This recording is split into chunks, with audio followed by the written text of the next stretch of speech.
मुकेश कुमार अपने new YouTube channel NS education में आप सबों का हार्दिक स्वागत करता हूं। दोस्तों,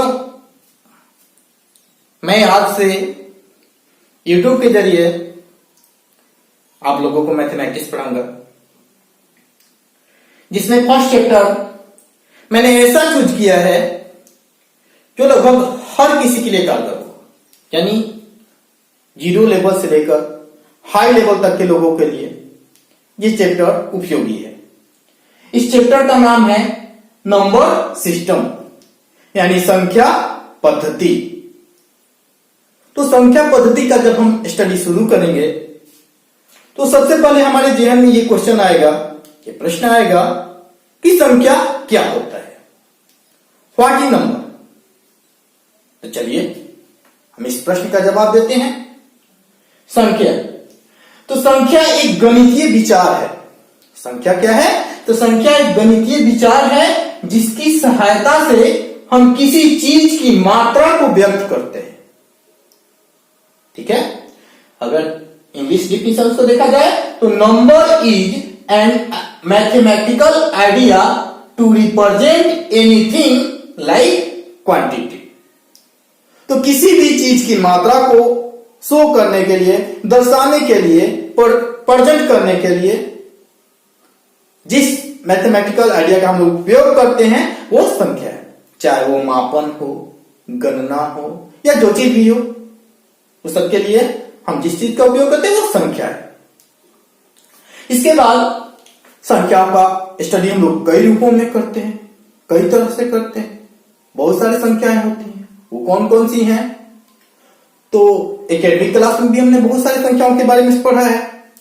तो चलिए उनके बारे में हम जानते हैं, यानी काइंड्स ऑफ नंबर्स, यानी संख्याओं के प्रकार। पहले चलते हैं हम इवन नंबर, यानी सम संख्या।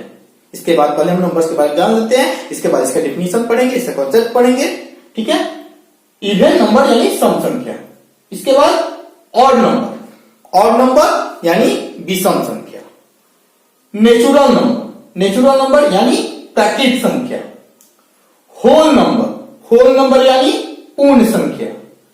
कंपोजिट नंबर, कंपोजिट नंबर यानी भाज्य या संयुक्त या यौगिक संख्या। दोस्तों, इन्हें तीन नामों से जाना जाता है, भाज्य संख्या या संयुक्त संख्या या फिर यौगिक संख्या। ठीक है, यहां तक कोई डाउट? डाउट तो नहीं होना चाहिए।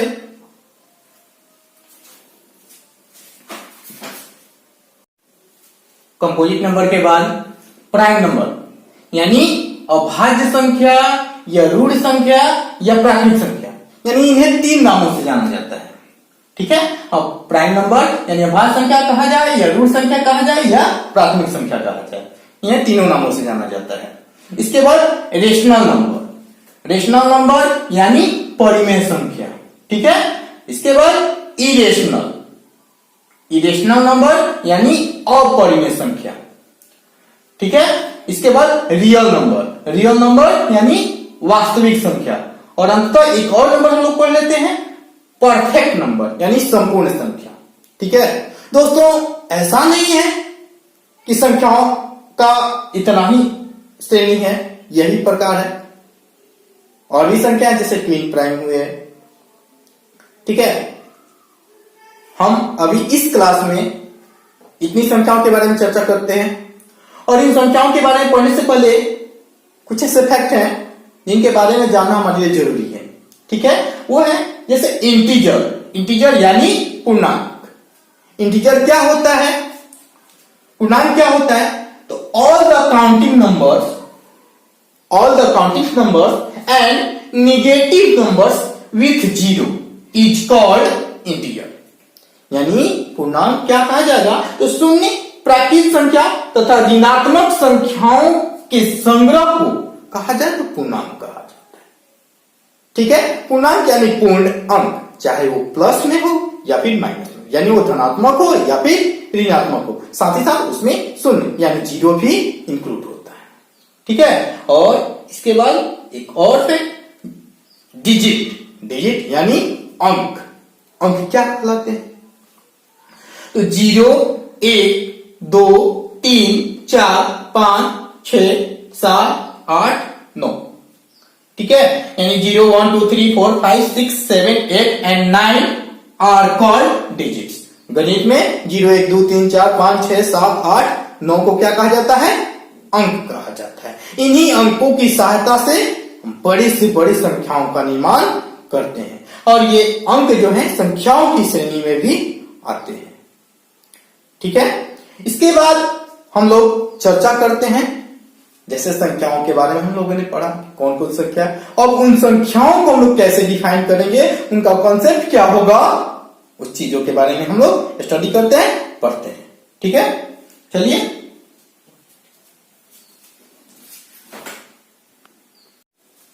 फर्स्ट नंबर है इवन नंबर यानी सम संख्या। ठीक है, सम संख्या क्या होता है? तो a number which is exactly divisible by 2 is called even number. Example है 2, 4, 16, 28, 30, 102, 126, 80। यानी वो संख्या जिसमें 2 से भाग देने पर वह पूरी विभाजित हो जाती है, पूरी विभाजित हो जाती है, मतलब कि पूर्णतः कट जाती है, उसे सम संख्या कहते हैं। तो हमारे जेहन में सवाल उठेगा, क्या कितना भी बड़ा नंबर है वो सम है अथवा नहीं? इसकी जांच के लिए हमें 2 से डिवाइड करना जरूरी है? तो जी नहीं, आपको 2 से डिवाइड करने की जरूरत नहीं है। सम संख्या के अंत में प्राय 0, 2, 4, 6 अथवा 8 रहते हैं। यानी कोई भी नंबर हो उसके यूनिट डिजिट पे इकाई स्थान के अंत में अगर 0 है, 2 है, 4 है, 6 है अथवा 8 है तो वो सम संख्या है।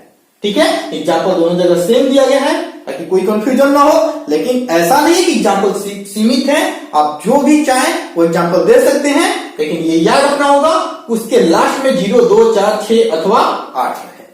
ठीक है, इसके बाद और नंबर यानी विषम संख्या, ये इवन नंबर का जस्ट ऑपोजिट है, ऑपोजिट यानी उल्टा। उसमें हम लोगों ने पढ़ा था कि 2 से एग्जैक्टली डिविजिबल होना चाहिए, और यहां देखिए a number which is not exactly divisible by 2 is called odd number। यानी वो संख्या जिसमें 2 से भाग देने पर वह पूरी विभाजित न हो उसे विषम संख्या कहते हैं। ठीक है, एग्जाम्पल है 11, 23, 95, 107, 129, 86। ठीक है, और जस्ट लाइक इसमें भी ये लागू होता है कि विषम संख्या को क्या पहचानने का कोई और रूल है? तो जी हाँ, विषम संख्या के अंत में प्राय 1, 3, 5, 7 या 9 रहता है। ठीक है, जैसे 11, 23, 95, 107, 129 इत्यादि। ठीक है, इसके बाद आगे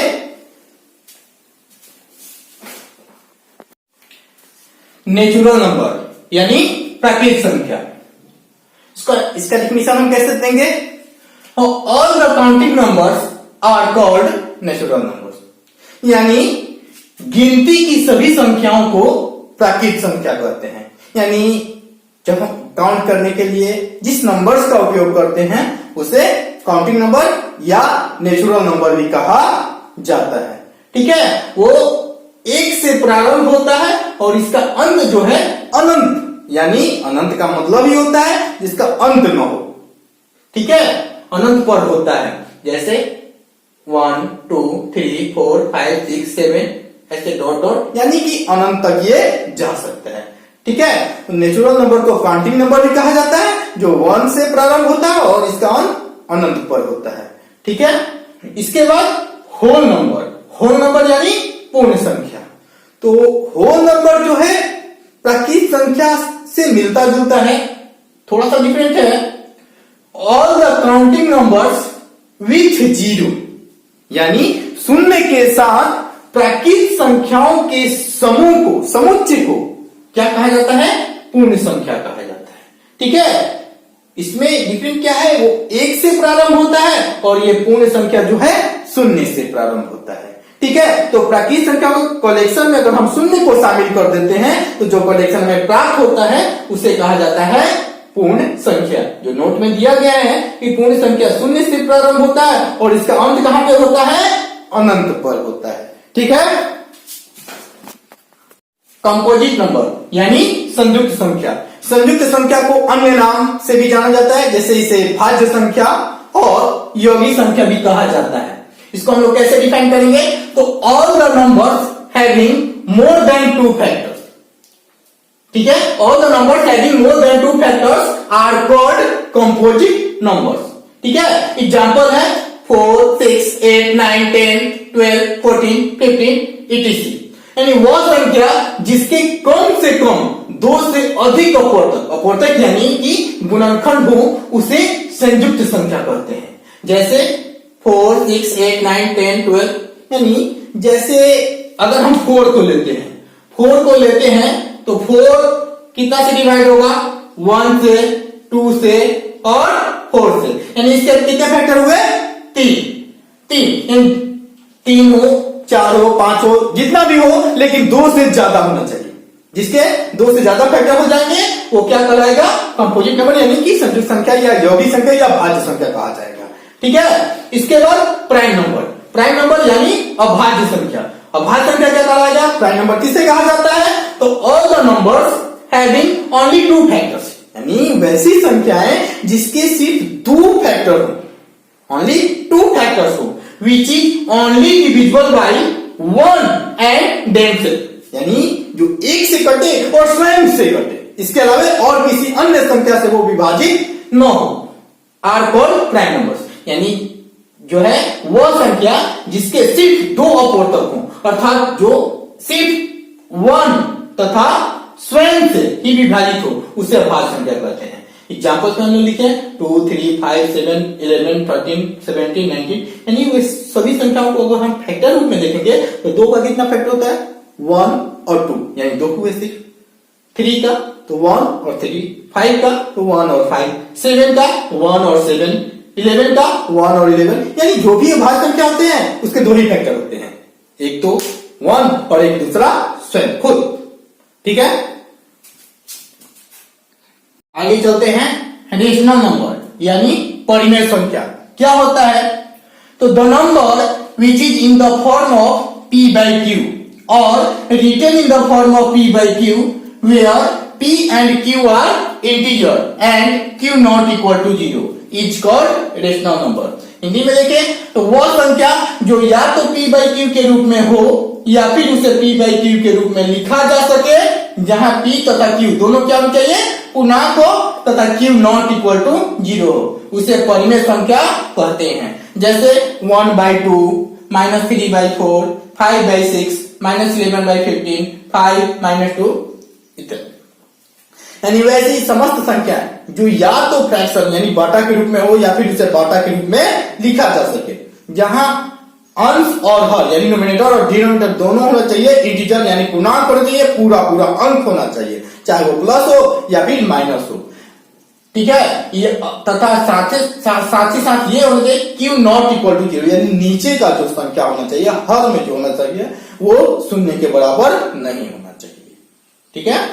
इसके बाद इरेशनल नंबर यानी अपरिमेय संख्या। क्या होता है, तो the number which is not written in the form of p by q where p and q are integers and q not equal to 0 is called irrational number। यानी वह संख्या जिसे p बटा q के रूप में न लिखा जा सके, जहां p तथा q दोनों पूर्णांक हो तथा q not equal to 0 हो, उसे अपरिमेय संख्या कहते हैं। जैसे √2, √3, √5, √6, √11 इत्यादि।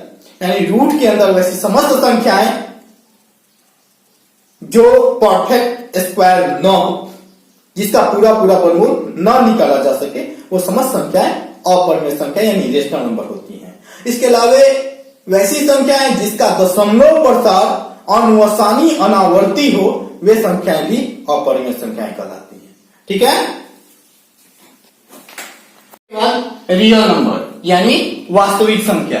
क्या होता है वास्तविक संख्या, the collection of rational and irrational numbers are called real numbers. यानी एक साथ ली गई परिमेय तथा अपरिमेय संख्याओं के संग्रह को क्या कहते हैं?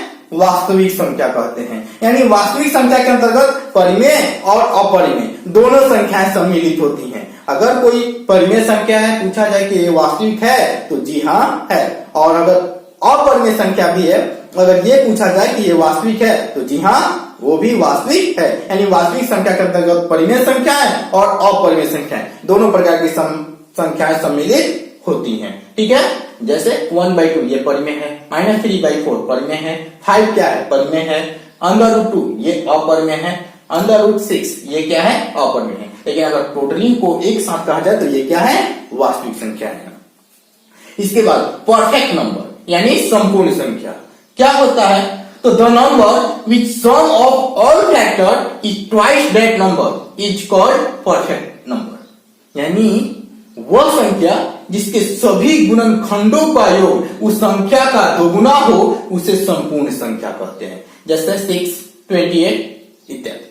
ठीक है, जैसे कुछ समझते हैं 6, इसके फैक्टर कौन कौन से हैं? 1, 2, 3 और 6। यानी 6 जो है कितने से कटेगा? 1 से कटेगा, 2 से, 3 से और 6 से। और ये सबको अगर हम ऐड करते हैं तो 1 + 2 3, 3 + 3 6 और 6 + 6 कितना हो जाएगा? 12। यानी इसका ट्वाइस, इसका दोगुना, 6 का दोगुना हुआ 12। यानी कोई भी संख्या हो, यदि उसके सभी फैक्टर्स यानी सभी गुणनखंडों का योग यदि उस संख्या का दोगुना होता है तो उसे कहा जाता है संपूर्ण संख्या यानी कि परफेक्ट नंबर। लास्ट में मैं आप सबों से यही कहना चाहूंगा कि पढ़िए, अच्छे से पढ़िए और कुछ ऐसा करके दिखाइए कि दुनिया आपके समान बनना चाहे, आपका अनुकरण करे। और ये सब चीज संभव है। इसके लिए मन में एक जुनून जगानी होगी, कठिन से कठिन परिश्रम करने के लिए हमेशा तैयार रहना होगा। कितना भी मुश्किल मंजिल क्यों ना हो, वो एक ना एक दिन आपके पास जरूर चलकर आएगी। ये मेरा आपसे वादा है, बशर्ते आप अपने आप पर विश्वास रखें और निरंतर अपना कर्म करते रहें। तो ठीक है, मिलते हैं अगले वीडियो में। तब तक के लिए